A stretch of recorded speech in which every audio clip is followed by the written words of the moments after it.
together people from all over the world who've come together really in an expression of solidarity for the people of Aleppo. We'll premiere the piece on the 23rd of April at Sadler's Wells, and all ticket money will go to charity.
Requiem for Aleppo is a piece of theatre combining original score, dance and design, and brings together people from all over the world who've come together really in an expression of solidarity for the people of Aleppo.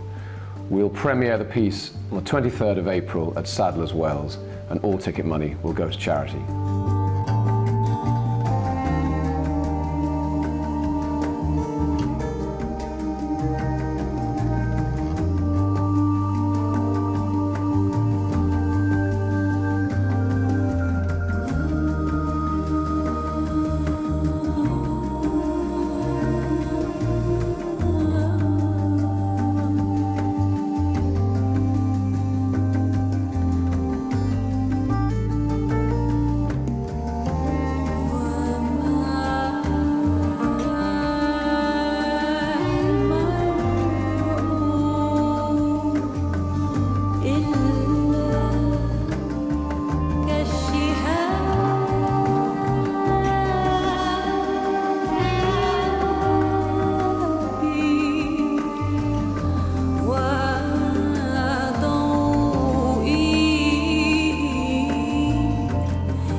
Requiem for Aleppo is a piece of theatre combining original score, dance and design, and brings together people from all over the world who've come together really in an expression of solidarity for the people of Aleppo.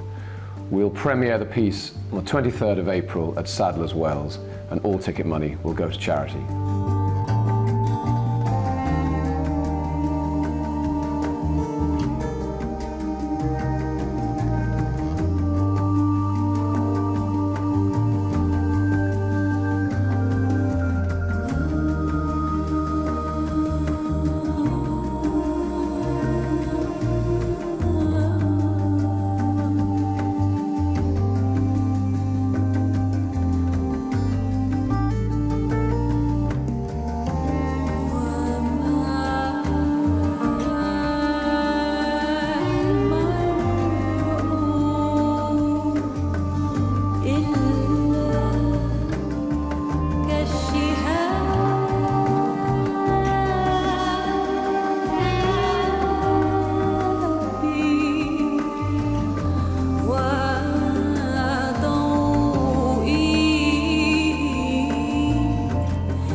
Requiem for Aleppo is a piece of theatre combining original score, dance and design, and brings together people from all over the world who've come together really in an expression of solidarity for the people of Aleppo.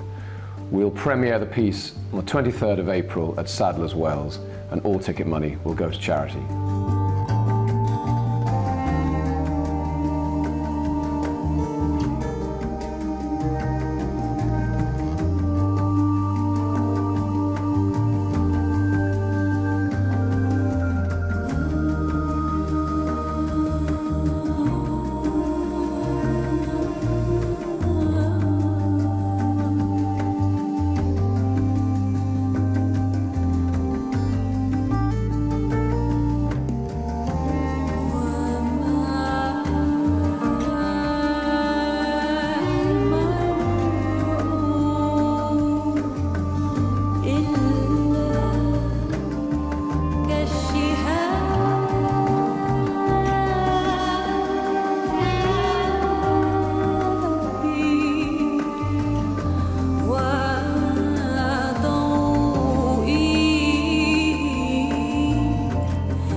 Requiem for Aleppo is a piece of theatre combining original score, dance and design, and brings together people from all over the world who've come together really in an expression of solidarity for the people of Aleppo.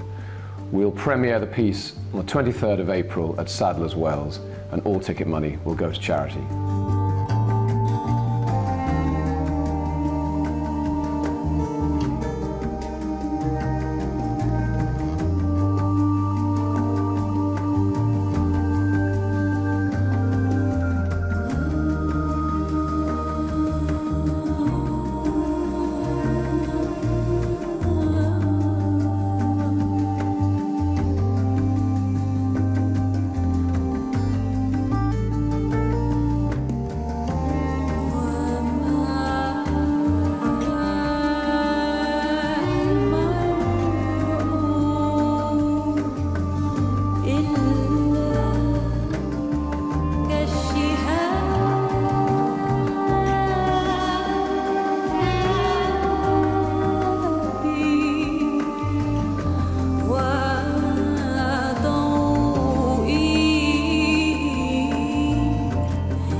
Requiem for Aleppo is a piece of theatre combining original score, dance and design, and brings together people from all over the world who've come together really in an expression of solidarity for the people of Aleppo. We'll premiere the piece on the 23rd of April at Sadler's Wells, and all ticket money will go to charity.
Requiem for Aleppo is a piece of theatre combining original score, dance and design, and brings together people from all over the world who've come together really in an expression of solidarity for the people of Aleppo.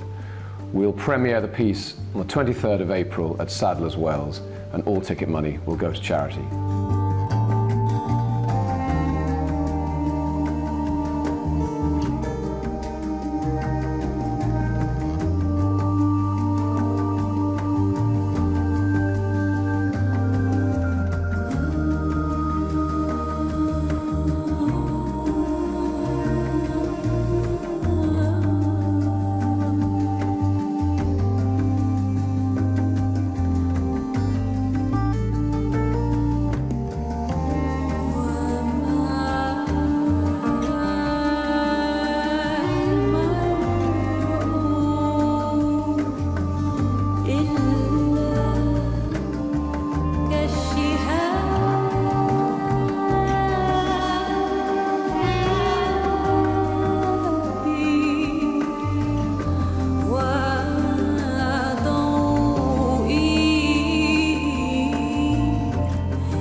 Requiem for Aleppo is a piece of theatre combining original score, dance and design, and brings together people from all over the world who've come together really in an expression of solidarity for the people of Aleppo.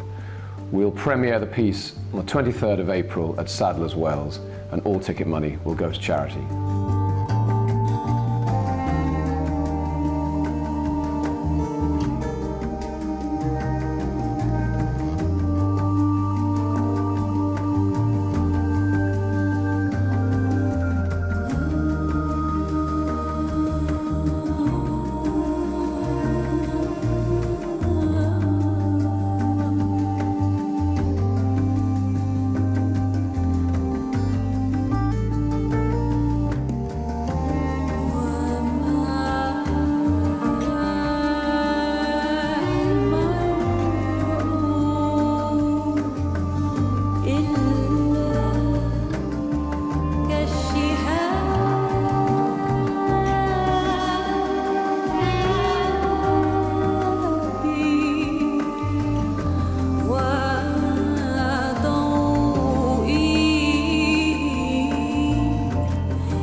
Requiem for Aleppo is a piece of theatre combining original score, dance and design, and brings together people from all over the world who've come together really in an expression of solidarity for the people of Aleppo. We'll premiere the piece on the 23rd of April at Sadler's Wells, and all ticket money will go to charity.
Requiem for Aleppo is a piece of theatre combining original score, dance and design, and brings together people from all over the world who've come together really in an expression of solidarity for the people of Aleppo. We'll premiere the piece on the 23rd of April at Sadler's Wells, and all ticket money will go to charity.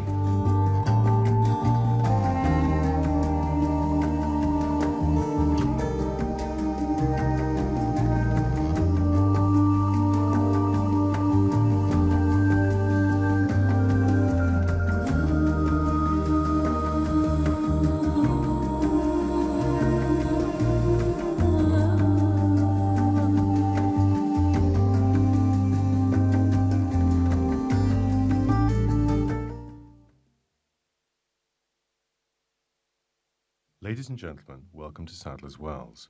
In the interest of security, please do not leave your personal belongings unattended at any time. Please do not record or photograph the performance, and please turn off mobile phones completely, as the light from your phone can be distracting to other audience members. Thank you.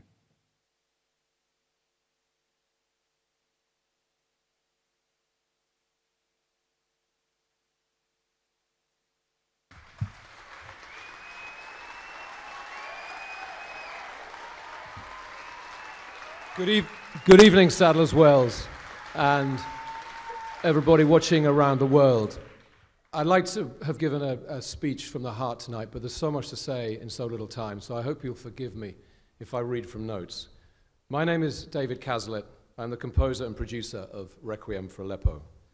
For the next hour and a half, I hope you'll feel moved and transported by what you see, whether you're watching right here in this theatre, one of the most famous dance stages in the world, or watching from many of the live screenings that are taking place from New York to Oslo, from Istanbul to Sydney, or simply watching on YouTube and Facebook on your phone or computer. We are all bound together right now in collective solidarity with those who have had their lives shattered by what has happened in Syria.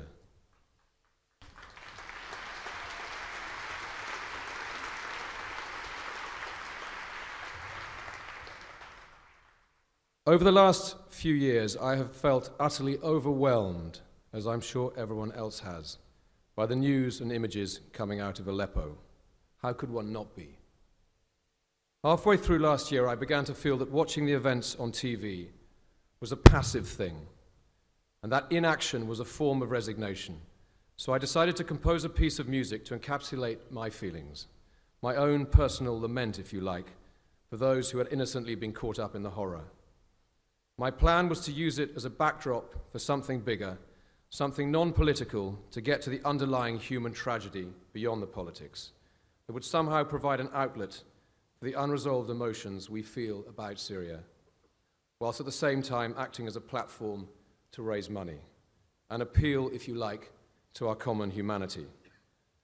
I've never been to Aleppo, but I've always been drawn to the musical heritage of that beautiful ancient city, with its mixture of Arabic, Christian, and Jewish influences. I decided to base the music for a Requiem piece around this, drawing on the Latin words of the Christian Requiem Mass, mixed with Aramaic, which some sources suggest goes back to the Apostolic era, and weaving into it early Arab poetry, which talks of life, death, love, war, and loss. You can read the translations of the poetry in the back of the program. Late last year, I gave part of the piece to Amanda Britton, artistic principal of the wonderful Rambert School of Ballet and Contemporary Dance. And she, in true Rambert School style, blew fire into it by giving it to the exciting up-and-coming choreographer Jason Mabana, himself an ex-student of the school. Today is the result of an extremely intense journey. 12 dancers from around the world, from different dance disciplines, chosen from over 500 who auditioned, none of them having worked together before, have come together to create what you will see tonight, having spent less than a month in rehearsals together. The many different languages in the rehearsal studio endlessly re-emphasizing to me the truly international spirit of this piece. In a similar amount of time, my friend, the writer Ben Faccini, who has been a real source of energy and drive in this whole project, then helped earth the abstraction of the dance in memory, reflection, and experience, by recording real-life testimony from Aleppans and Syrians, young and old, people who had been affected by the conflict and many of whom are with us in the audience tonight. I urge you, please, to read the full version of their powerful accounts in the program. To those who gave testimony, I say thank you for what you have shared with us. It is impossible to properly imagine what you have been through, but we are here tonight and around the world listening to your words with open hearts. 4 months ago, none of this existed. It is all coming together right now. We only came into the theatre to set up today to test everything. Speed and urgency has been the driving force. In this time, I've received incredible support for the project. Given as ever the constraints of time, I cannot thank all the people who have been involved from here, but please read what is in the program or on the website, for my thanks to them are heartfelt. It goes to sponsors, to creatives, to the stage folk of this wonderful theatre, to singers, to those who have helped me keep the show on the road, and to, of course, my fellow musicians and their spirit. 2 people, however, I would like specifically to mention. I would like to thank Lady Sainsbury, who made her name on this very stage as a dancer. Her support and enthusiasm, together with the Limbury Trust, has been behind this project from the very beginning. And without her,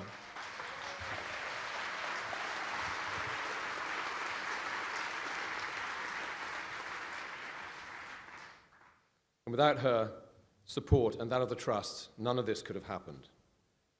I would also like to personally thank Mr. Wafiq Saeed and the Saeed Foundation. He and the Foundation are a tremendous force for good in supporting the lives of disadvantaged Syrians. I am happy to say that money from this night will go directly to helping give hope and support to his fellow countrymen, something that he and the Foundation work tirelessly for. In the course of this project, I've also been constantly aware of a wider sense of goodwill. The fact that this theatre was sold out nearly a month and a half ago being part of this, a sense that people really do want to do something for Syria, but that they don't quite know how best to go about it, that in a busy, noisy world, though one is conscious of the horror and shocked by images of utter despair, it is all too easy to get distracted and leave feelings unacted upon. If, like me, you have felt like this, then I say to those watching the live stream that maybe now could be a moment to decide to make a difference, to follow the Just Giving link that you will see flashing on your screens, to donate whatever you think appropriate, no matter how small, for it will make a difference. And I would also ask you, if you feel that the intent of this event is right, to share it now, right now, via any social media, with your network of friends, so that they might do the same. All of you in the audience tonight have contributed to charity by buying a ticket. The 2 chosen beneficiaries tonight are Syria Relief and Techfugees, 2 organizations at the forefront of crisis situations, saving lives, and then giving hope and opportunity to the survivors, long after the TV cameras and the rest of the world has moved on. I have been so struck by the energy of these organizations, their work, their people, their vision, their compassion. Please see more about them in the program, their work and what they do, also on the website. And speaking to you directly here tonight, you will see there are leaflets in the program with information about how you can donate and a text number. For me, dance has a way of articulating primal emotions in unfathomable ways. This is particularly so of contemporary dance. It speaks directly to something in all of us. I hope you will feel this tonight. I hope the music I have written is worthy of this act of collective remembrance. I know the testimony of the few carries a truth that speaks for the millions.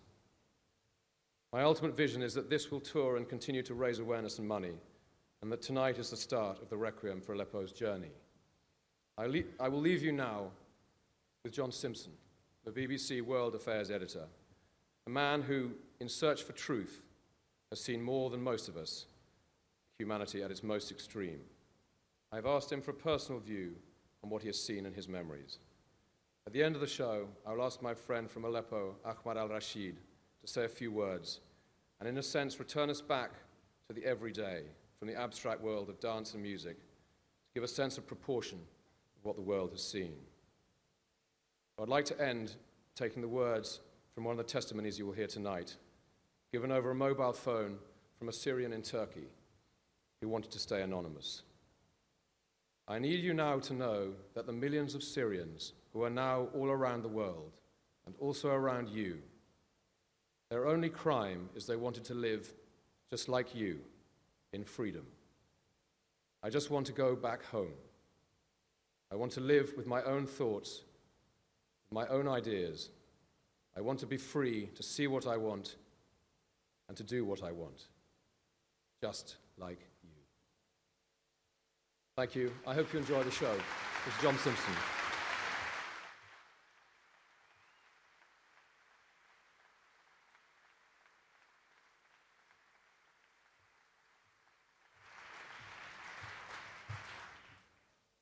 Good evening, ladies and gentlemen, and a real thank you for caring enough about one of the finest and loveliest cities on God's earth to come out tonight or to watch it wherever you are in the world, on the web and in whatever other way this is going to be broadcast. I want to talk to you about the loveliest city that I'd ever been to at that stage. I've been to other lovely ones now, but this was my first visit to Aleppo was in the 1970s. It was difficult to get to Syria in those days, but I managed it, and I spent only 3 days there, walking through the souks and walking through the open spaces there and into mosques, into churches, wandering all the way around in daylight and daytime and at nighttime too. Wonderful city. And I began to realize why it was that its fame had reached England even in the end of the 16th century, so that Shakespeare writes about Aleppo twice, once in Macbeth and once in Othello, and mentions it as a place that's a serious city. And serious it is, founded somewhere around 4000 BC, nobody knows exactly when, so compact and so intensely lived in that it isn't really possible for archaeologists to dig down into its origins, because the modern Aleppo is built right on the site of these things. Destroyed again and again in antiquity, and indeed in early modern times, destroyed by the Mongols, for instance, who went right through the whole of the Middle East and beyond, destroying cities. The Mongols didn't hold with cities, they didn't like them, and they destroyed part, at any rate, of Aleppo as they came. But that, in a way, was the start of Aleppo's glories, as it has been for the last few hundred years, because it was rebuilt at a time when architecture was at its height in the Middle East. And it's built out of this gorgeous limestone, sometimes white, sometimes buff-colored, sometimes almost pink, and these wonderful battlements and the marvelous little streets. I wandered through the streets at night time. It's a habit I have. I like to go through cities and see a different side of them. And I wandered through Aleppo late at night, managing to get rid of my official tail and wandering through wherever I wanted. Quite a haunting experience at nighttime. Silent, even though in those days as well, there were nightclubs that boasted about staying open till dawn, but not in the old part. And then in the day, it came alive. These marvelous souks everywhere, the marketplaces where people are selling everything from the fruit from right across Asia through to the embroidered silks that are one of the glories of Aleppo. And I came back and I was filled with the glory of the place. How lovely everybody had been, how charming they'd been, how gentle, how seemingly free of fear in a country which is not without its element of fear. But they seemed to all get on so well together, so that you'd see people in in different kinds of Muslim headdresses. You'd see different kinds of Christians wandering around. Somebody told me, I have no idea whether it's true or not, but that there were 8 different kinds of types of Muslim and 10 different types of Christian in Aleppo. No idea. It could well be true. It certainly feels as though it's true. And I went back, and I went back again, and I went back a 4th time, and I absolutely loved it. And I felt that it kind of belonged to me a little bit. You know, when you discover something for yourself, you feel you have a part in it.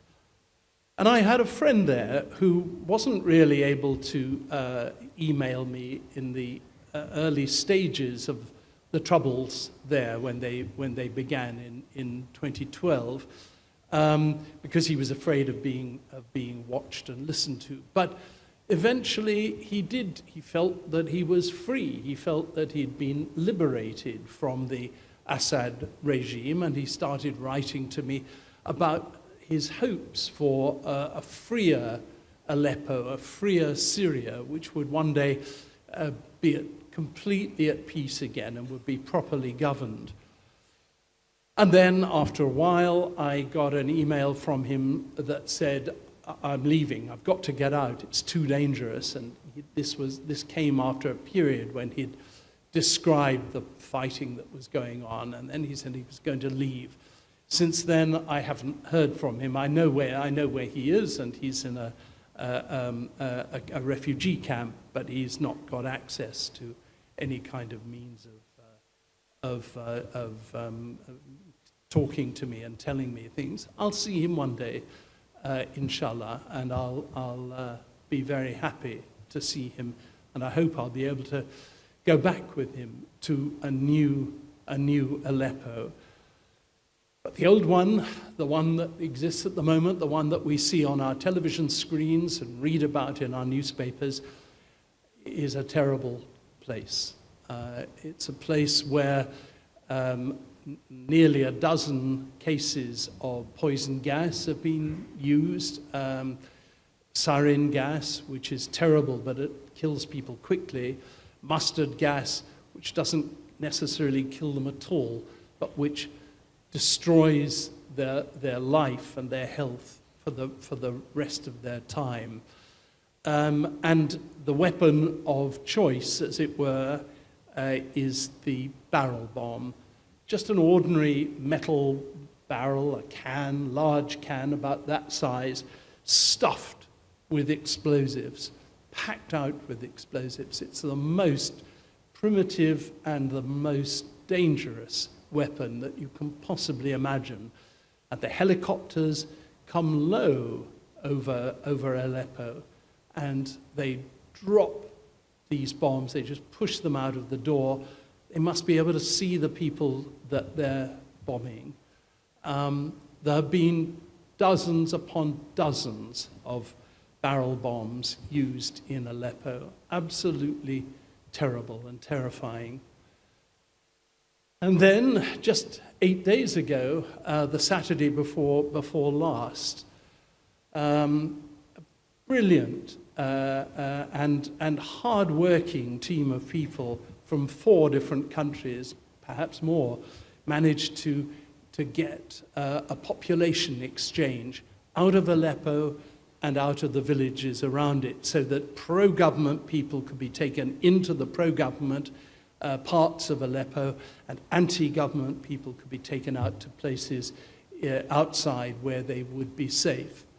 And you can imagine what they felt as they were leaving and feeling that they were at last going to be at peace, even if they had to leave their homes. 4,000 of them in buses altogether, and they halted by the side of the road by pre-arrangement. Somebody knew about that pre-arrangement and drove a vehicle packed with explosives right into the middle of the coaches. 163 people dead. 130 people dead, and 63, 65 of them children. It takes a very special person to want to kill that many people that have already suffered so much. I don't want to get into the politics of it all because it's far too complicated. But what is the case is true in Aleppo, it's true in Damascus, it was true in Sarajevo, where I spent so many months of my life. It was true in Beirut. Really, there may be any number of sides shooting at each other, but actually there are only two sides. There are the people with the guns, and there are the people that don't have any guns, and any protection, and any strength at all. And that is the way that Aleppo is divided up. And I think what is wonderful about this tonight is that you've decided to be on the side of the people that don't have the guns, the people that are suffering and have suffered and will suffer, I'm afraid, for some time to come. But I want to ask you something, because, you know, these things always end. Sarajevo, after 4 years of siege, finally ended, and people from the different sides that used to attack each other are now more or less at peace and are certainly trading with one another. And I can imagine in Aleppo, they'll be trading with one another one day. People like me, we're ambulance chasers. We'll be off after something else. We'll forget about Aleppo, forget about Syria altogether. But please don't forget about it. Don't forget the people of Aleppo, the people who've suffered in Aleppo, and the future of that absolutely beautiful city. And because it's a work of art in its own right, I think this evening, with a work of art, works of art, going on in front of us, will help that, perhaps help that healing process. But it'll certainly help, I hope, to bind all of us together in support of Aleppo. Thank you very much indeed.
وإن لم تبذلي فالطيف يقنعنا والذكر يكفينا.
My mother would toast green coffee beans on the fire and then pour them into a mill with a decorated brass cylinder and a long handle. When we had drunk the coffee, the most gossipy woman in the house, the biggest liar of all, would come and read our futures in the black residue at the bottom of our cups. I can see a beautiful road ahead, she'd say, a long journey, and your lives are going to be happy. And to the single girl, she would promise that a handsome knight is lurking in the shadows.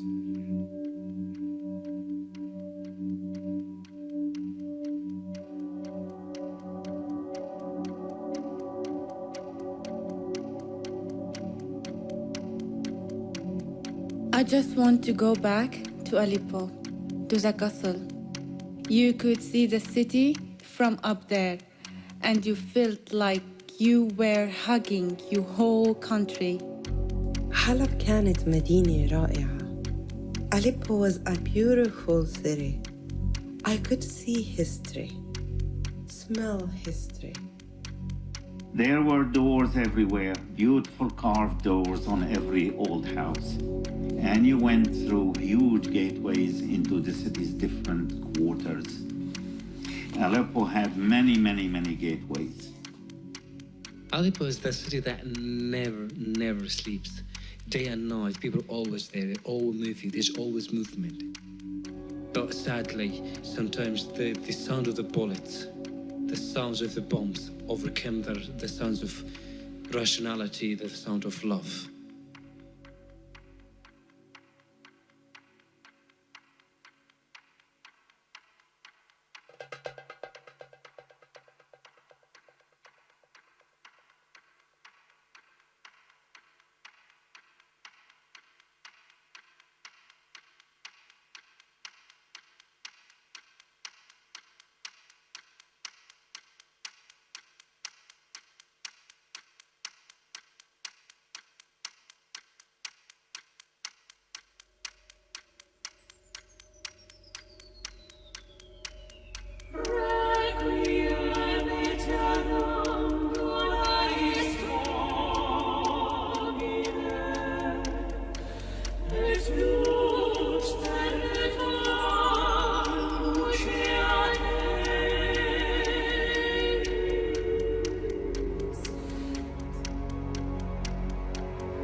We used to hear what happened, in Rwanda.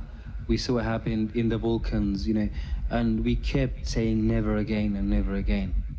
We for us in Syria, we never ever thought that this will happen to us, And when this actually started to happen, we thought that the world would come to our rescue. There will be something happening, There's some people come to rescue, to do something to stop this. I didn't know why every country wanted to get involved in the war, but then they didn't do anything. They turned people's mind in our country and they did nothing.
Losing a city, it's just like you are losing your soul. We left our soul there. We left our days, our dreams, everything.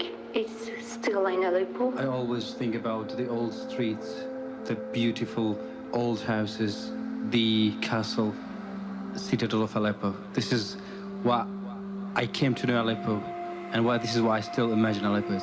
If I had to define Aleppo, I would say it was about tolerance and antiquity. It gives me pride to think that I come from a long line of intelligent, civilized people, from a long, ancient line of civilization.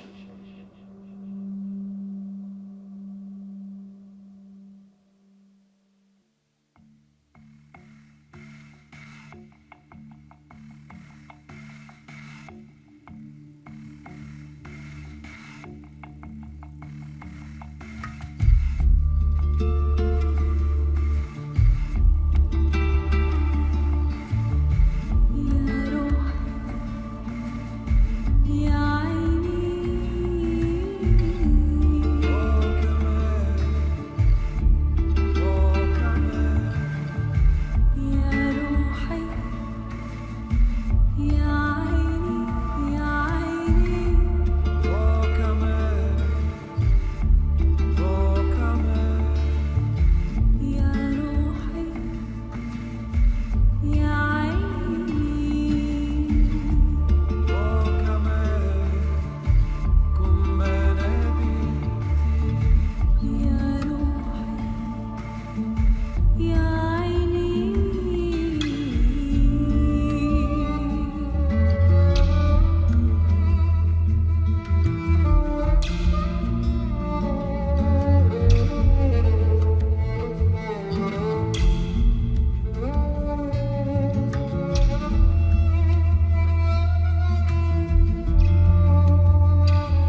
به بيض الآيات ما زلت تولين عليك منا سلام الله ما بقيت صبابة بك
I remember the barber in Slimaniya. He was a Christian and he had an assistant who was a Muslim. And my father would go there every morning on his way to work to get a shave. And the barber and his assistant would joke about who was the holier of the two. In those days, we were good-natured and tolerant. You see, 60 years ago, no one talked about Christians or Muslims or Jews. We were just together in Aleppo. In those days, we would just knock on each other's doors, and wherever we went, we were welcomed and fed by our friends' families, and we fed them back.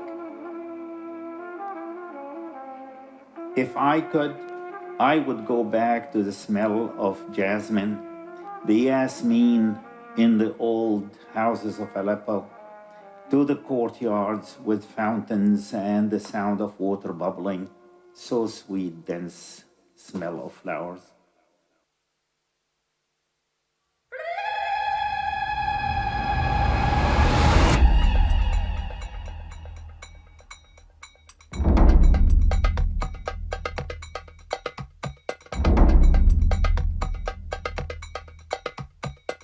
قدك المياس يا عمري يا غصين البان كاليسر قدك المياس يا عمري يا غصين البان كاليسري انت احلى الناس بنظري جل من سواك يا قمري قدك المياس مدمالا لحظك الفتان قد طال قدك المياس مدمالا لحظك الفتان قد طال هلا واصل الخلد لا لا لا لا لا فاقطعي الآمال وانتظري فاقطعي الآمال وانتظري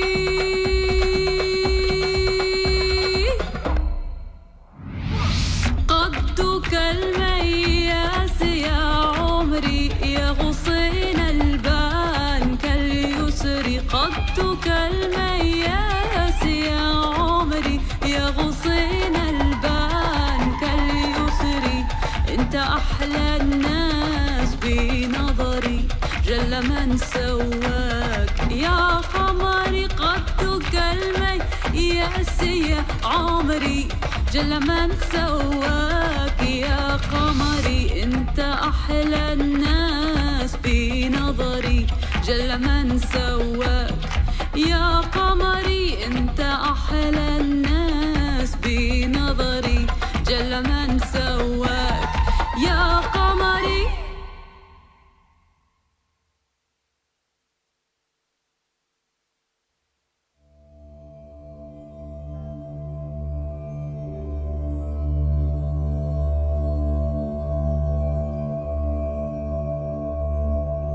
And that moment when you wake up, you find that the person who used to live next to you is not there anymore. He was killed, by a sniper. Or the school next door, has been totally destroyed by an explosive barrel.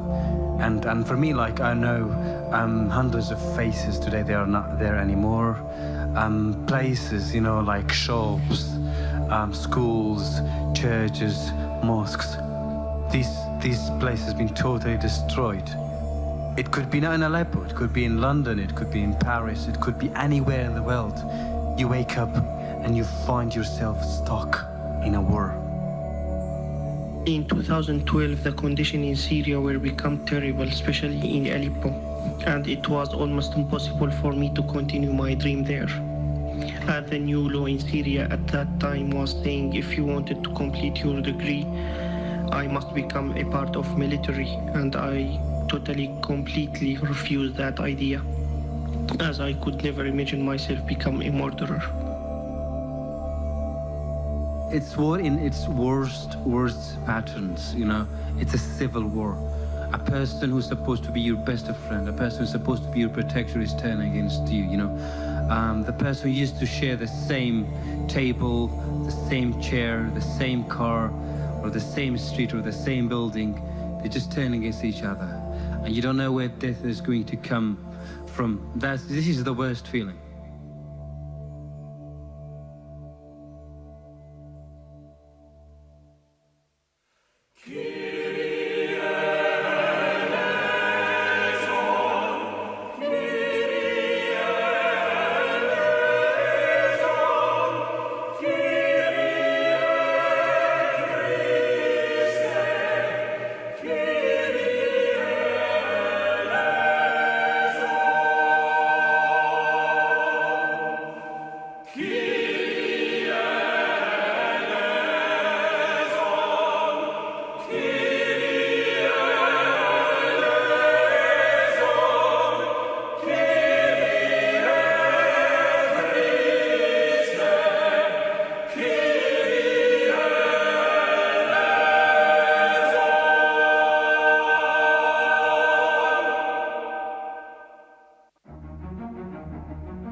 causa tuae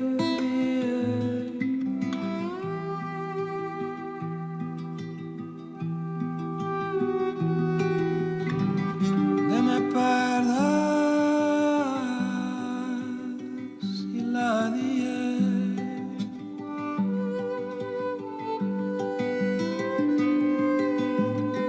de me perdas y la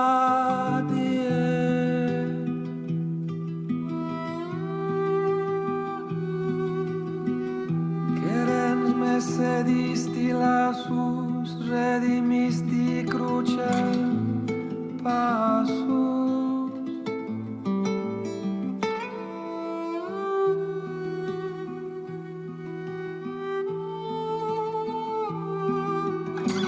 Tantos labor non sit casus.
Recordare Gesù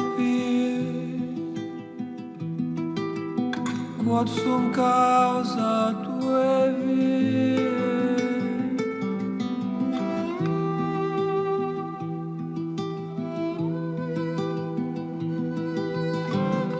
de me perdas y la die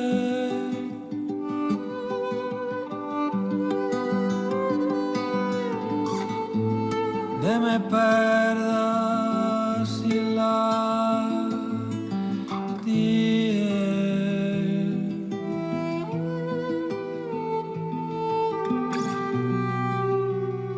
إن كان قد عز في الدنيا اللقاء بكم في موقف الحشر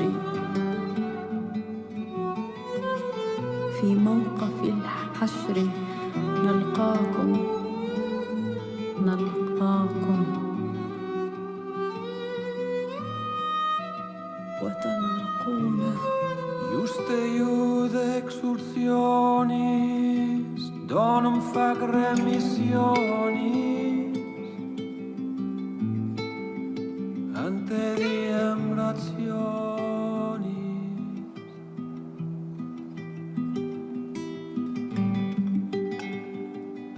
de me perdas y la die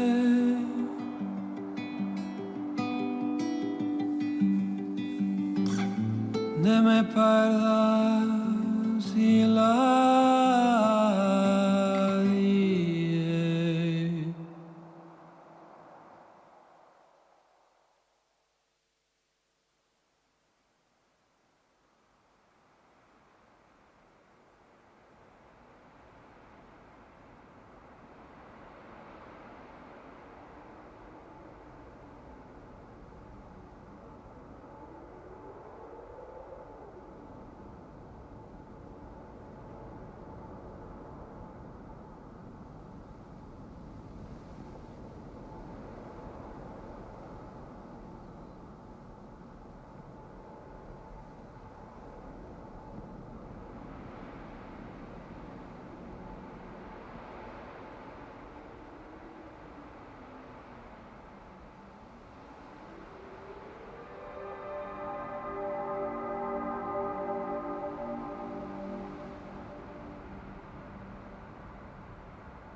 It's not easy to be outside of your country, especially that no one chose to leave, but we're being forced to leave. I remember the 13th of December 2012 at 9 o'clock. That's when we escaped Aleppo. There was bombing, and one image stays in my mind. My little brother was screaming, and my sisters too. And there was a bomb, and we rushed to the balcony to see, and it was horrible. That was the last thing I saw of Aleppo. I had many plans for my life. I had drafted plans for 10 years.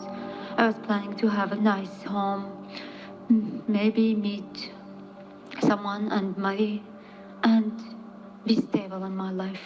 But all this changed in a day. To be a refugee is living day by day. To have no more dreams, to have no stability, no passport, nothing. Just you are a refugee with one residence card from the hosting country. We were thinking in a normal day that, if we haven't heard, let's say, the warplanes flying or the helicopters as well, or a mortar attacks, let's say, which is quiet, like the birds' sounds for us was in Aleppo.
إذا انفردت وما شوركت في صفة فحسبنا الوصف إيضاحا وتبيينا.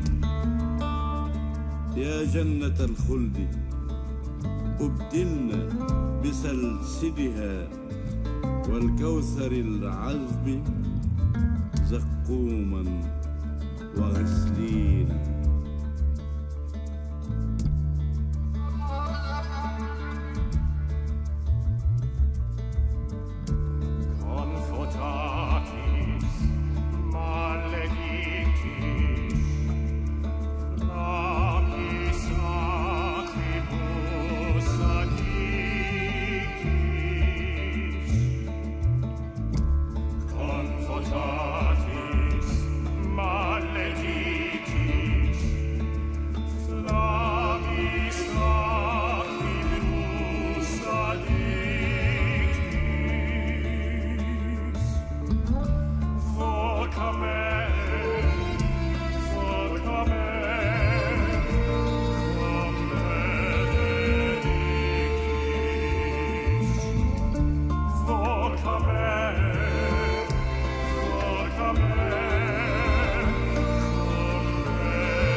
قادشات حيلتونو قادشات لومو يوتو قادشات ألوه قادشات حيلتونو قادشات لومو يوتو اترحم علي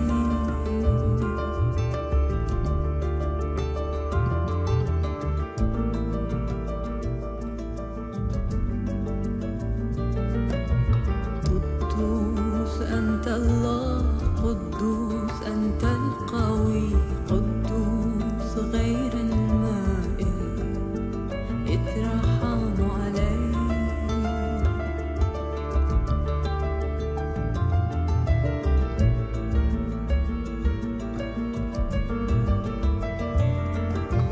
قدوس أنت الله قدوس أنت القوي قدوس غير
It really touches my heart when I see people standing in solidarity with Syrians, when I see people welcoming refugees, doing all what they can to help.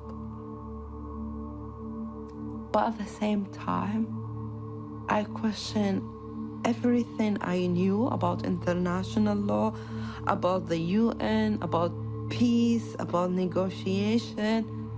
How did the world let something like this happen? Why? Can we still talk about shared humanity and universal human rights, about justice? We all want an ethical and durable solution. We want to bring these criminals to justice. And we Syrians will go back to build our country.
I cried about Palmyra, but it's just stones, isn't it?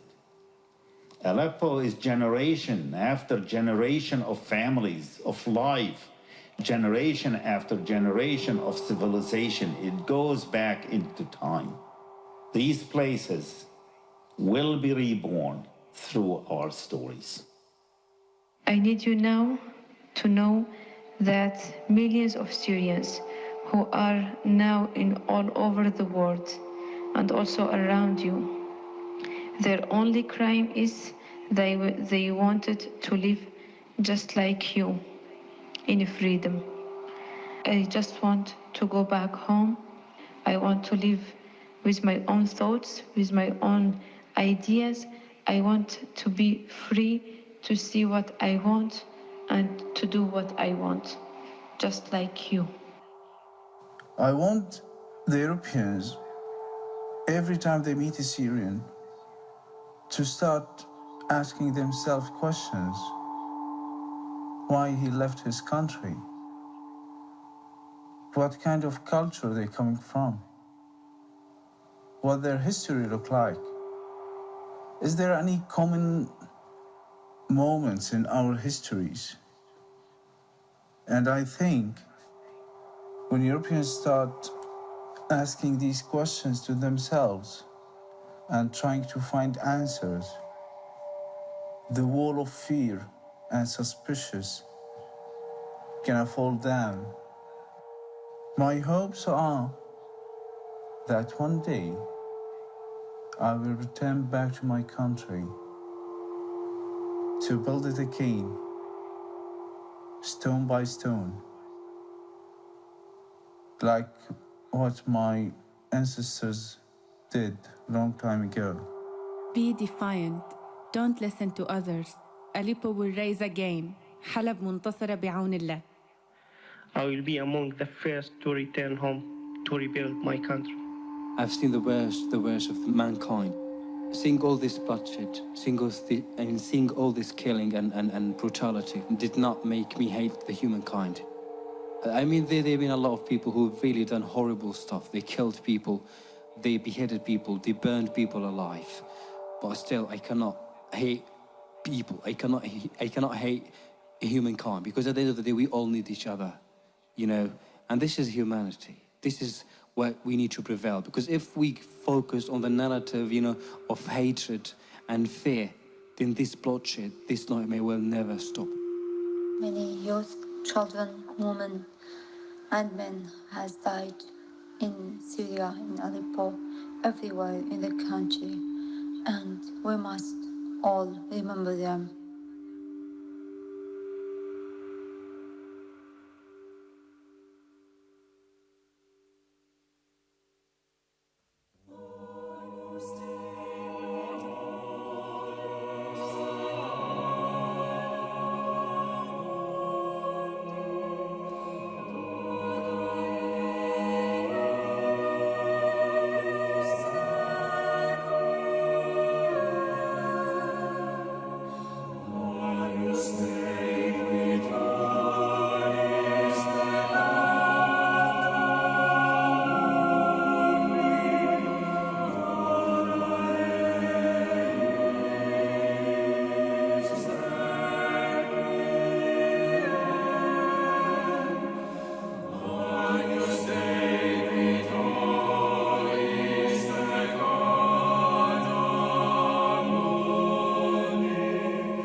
Sanctis tuis in et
Thank you, ladies and gentlemen. Just 2 more minutes. I'd like to introduce you to my friend Ahmad al-Rashid, who comes from Aleppo. I just want to give a sense of perspective of what we've been doing tonight.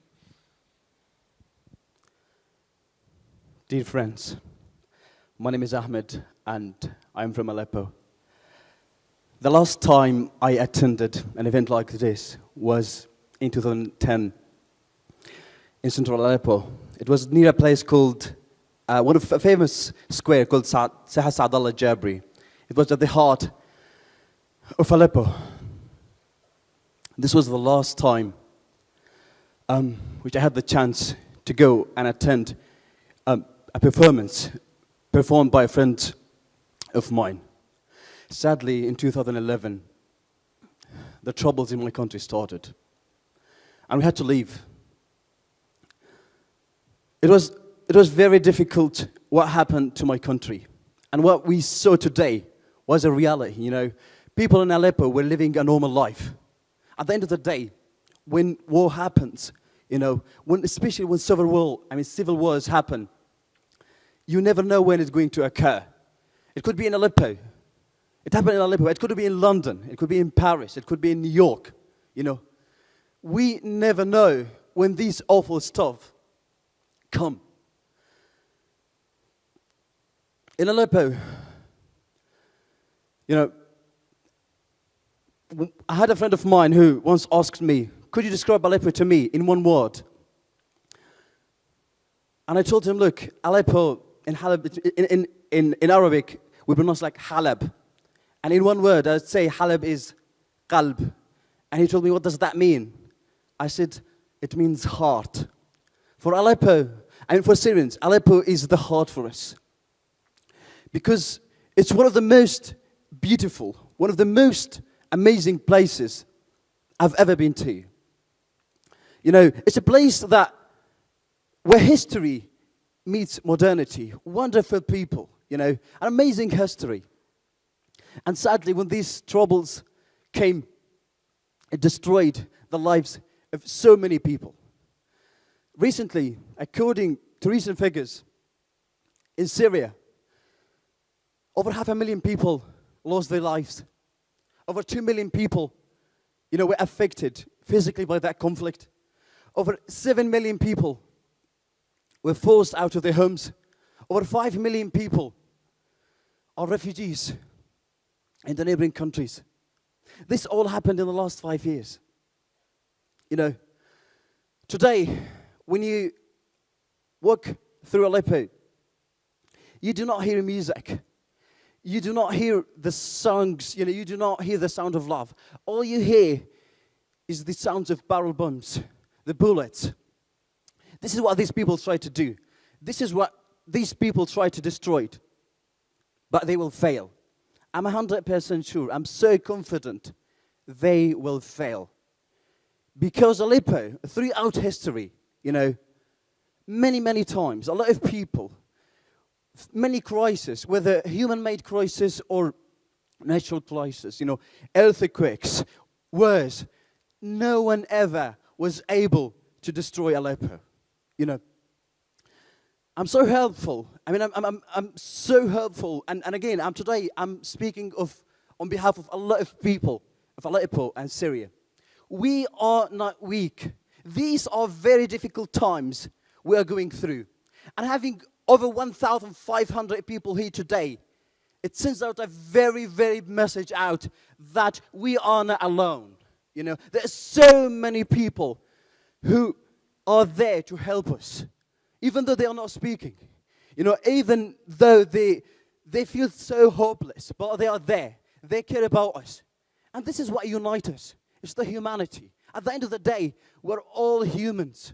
It doesn't matter what religion you are, what color you are, what your political or race is.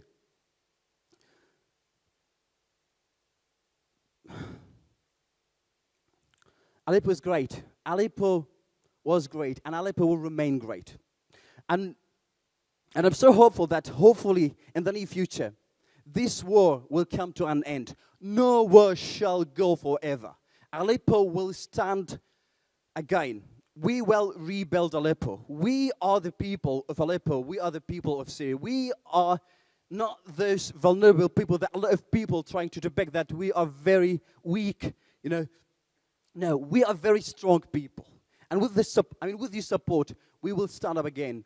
And we will rebuild what this awful, awful war has destroyed.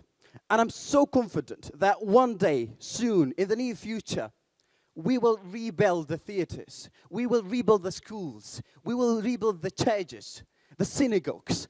We will rebuild our lives, you know. And we would be so honored, we would be so privileged to welcome every single one of you to come to Aleppo, to join us, to enjoy the air of Aleppo, the water of Aleppo, the music of Aleppo, the generosity of the people of Aleppo and of Syria. Before I conclude, I would like to thank David and Jason for the wonderful, wonderful work. I would like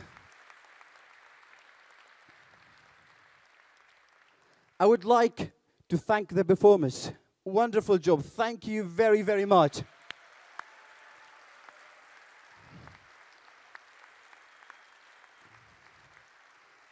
I also would like to thank everyone who made this event a success, and especially Take Refugees and Syria Relief. Please consider donating and supporting these people, because these people are doing a fantastic, fantastic work to support many, many people. And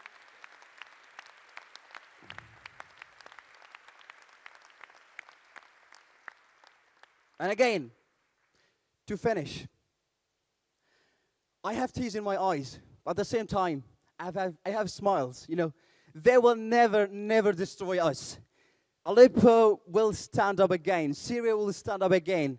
And we will go back to be what we used to be, a place of love, a place of history, a place of peace, and a place of coexistence. Thank you very, very much.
Requiem for Aleppo is a piece of theatre combining original score, dance and design, and brings together people from all over the world who've come together really in an expression of solidarity for the people of Aleppo. We'll premiere the piece on the 23rd of April at Sadler's Wells, and all ticket money will go to charity.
Requiem for Aleppo is a piece of theatre combining original score, dance and design, and brings together people from all over the world who've come together really in an expression of solidarity for the people of Aleppo.